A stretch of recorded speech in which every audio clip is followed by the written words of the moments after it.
Hey guys, this is Mr. Johnson at Team K2 Karate, and today, if you're new to sparring, I'm going to go over how to put on your sparring gear, also explain the different types of sparring gear that we sell here at Team K2 Karate. First of all, the minimum amount of gear you need at Team K2 Karate is you need a headgear.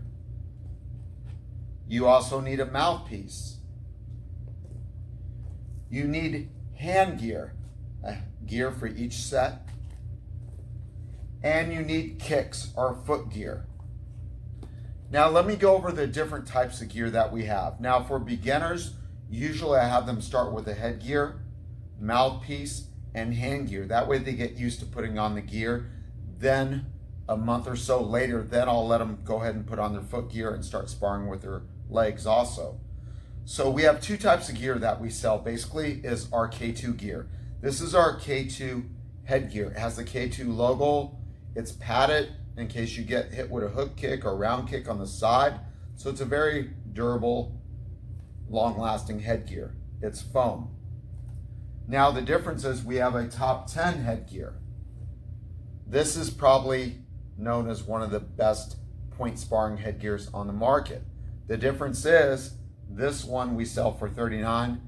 This one is $115. Of course, this is on a professional level. Now I'll go over the two different types of hand gear. This is our Warrior K2 gear. It's foam, it's easy to put on. You simply put your hand through here with your thumb. You have Velcro, and you simply go around and simply have it on right there. So your hand gear should be relaxed. It shouldn't fit super tight. You should have a little bit of room. You don't want to over tighten the Velcro. Now the other type of hand gear that we sell is the top 10 that comes in a variety of colors. This is the top 10 hand gear. It's much more durable, probably lasts 5 times as long. It's more of a boxing glove. So on the top 10, I'll adjust it so it's loose. They don't need to be real tight. And I'll slide it on. You can see my hand work through here like this, like a boxing glove. It has some inserts for my finger and my thumb. So if I do a bag workout, I'm hitting a leather or vinyl bag, it's going to be more durable or longer lasting than the foam gear. So basically on our hand gear, we sell for $39. The top 10 goes for $69 per set. Now let's go on to the foot gear. Our foot gear we sell our black K2 gear with our logo on there underneath. Now how the foot gear goes on, I'll show you.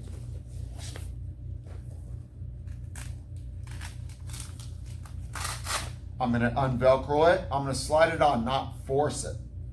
So watch, notice how there's a extra padding. That's going to go to the outside of the foot. So the foot gear is kind of made with little strips to hold your foot in place. So I'll go ahead and slide my foot on. Just like that. It should fit right around there. Okay, as long as my toes are not going below this. So I have a little bit of room, but not too much. Now I'm going to take my Velcro strap. I do not want to just wrap it around my leg. That is wrong. So I need to crisscross it. So what's going to do, it's going to cross over the top, right here, underneath my foot, and then it's going to go around, and it's going to Velcro. That's how my foot gear should go. See the crisscross pattern? That's how my foot should be for my kicks, just like that. Now when I unstrap it, I'll simply unstrap it, I'll slide it off, I'll cross it, and I'll always put my strap back on my Velcro before I put it back into my gear bag. Now, these are what the top 10 foot gear kicks look like.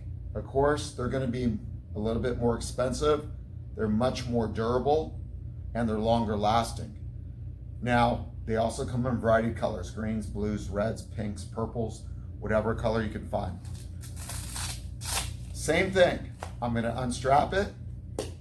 Top 10 has a little bit more protection up higher, so if I take a round kick and I kick someone in the elbow, it's going to protect my foot right here. So I'm going to slide these on. Now these are a little bit different. So see how my foot can go through? So I have little toe inserts. So I'm going to insert my toes into the insert on my top 10s right there. Now I'm going to go ahead and do the crisscross pattern. And my foot gear are on. Real simple that way. Okay. Unstrap it, same way. I'm going to take care of my gear. I want to make sure it's clean. Okay, make sure my investment lasts. Now, the headgear. The macho headgear, simply what I'll do is I'll adjust my strap where it's loose as possible. That way, each time I get dressed in my sparring gear, I don't have to unstrap it. I'll simply slide it on. I'll pull the top down over my head, just like that. If I want to unstrap it or adjust it, I can do so right here. But I'd rather just leave mine strapped and take it off. Now let's go to top 10 headgear. Now more if you're pretty sure your head's not going to grow anymore. This is a great headgear. It comes in all different colors: neon green, neon yellow, blue, white, black. So it's pretty cool headgear. It's fully adjustable. So a medium will fit a wide variety of students, especially if you're an adult or teenager and you tournament spar. You're going to want something a little bit more durable. So I do recommend a top 10. Though these do last, these are great headgear.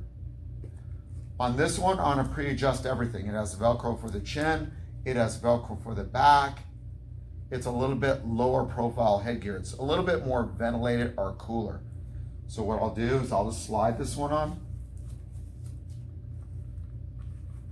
And for me, it's there. I can adjust my chin strap or my back, and once it's set, I'll never have to adjust my top 10. I'll just leave it right here. So I take it off.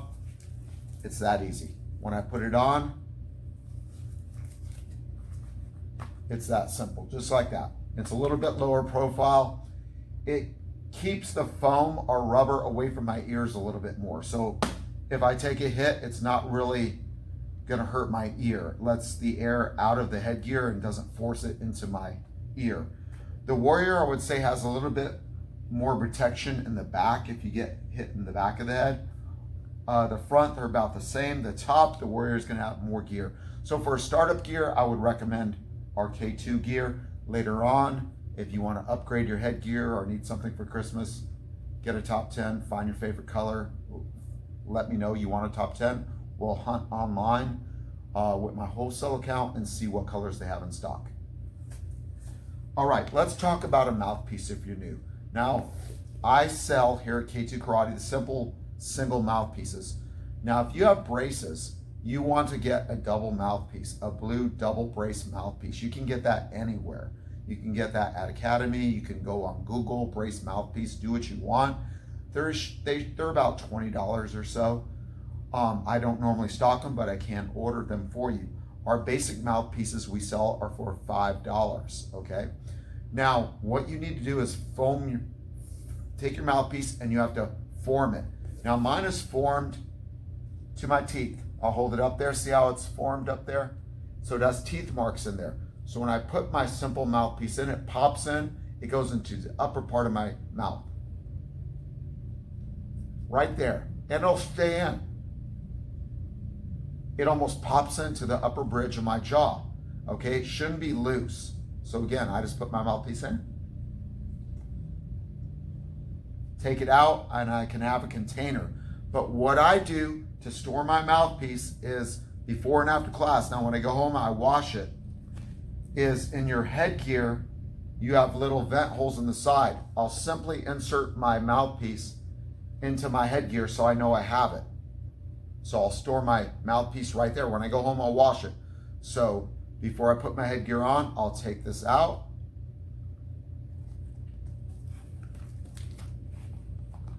And I'll put it on. Real simple.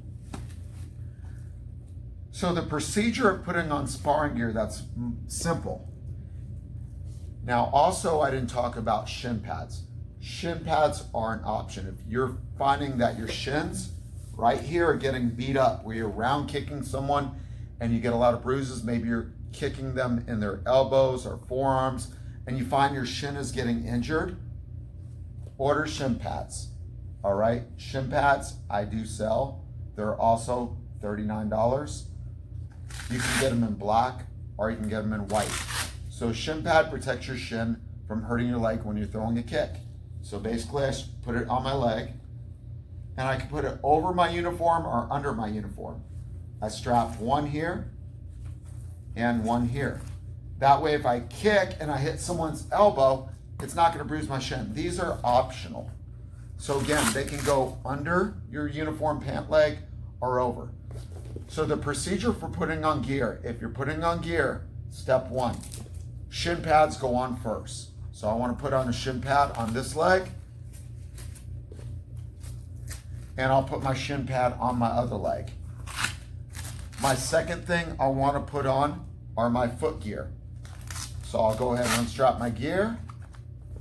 I'll put my foot gear on foot one, whichever, and I'll go ahead and crisscross it again. Again, across, under, over, and around the back. So I have that Velcro right there. Then I'll do the other foot. The second thing I do, because I want my hands free to put on everything else, is my headgear and mouthpiece. Now, if you want to keep your mouthpiece right there until you spar and just take it off, you can if you're a teen or adult, but my kids, take your mouthpiece, pop it in. Headgear on. Now I'm going to take it out so I can talk. Hand gear's last. One hand gear, slide it in. Again, the Velcro strap goes all the way around, under, right there. And of course, I would do the other hand, and I'm ready to spar.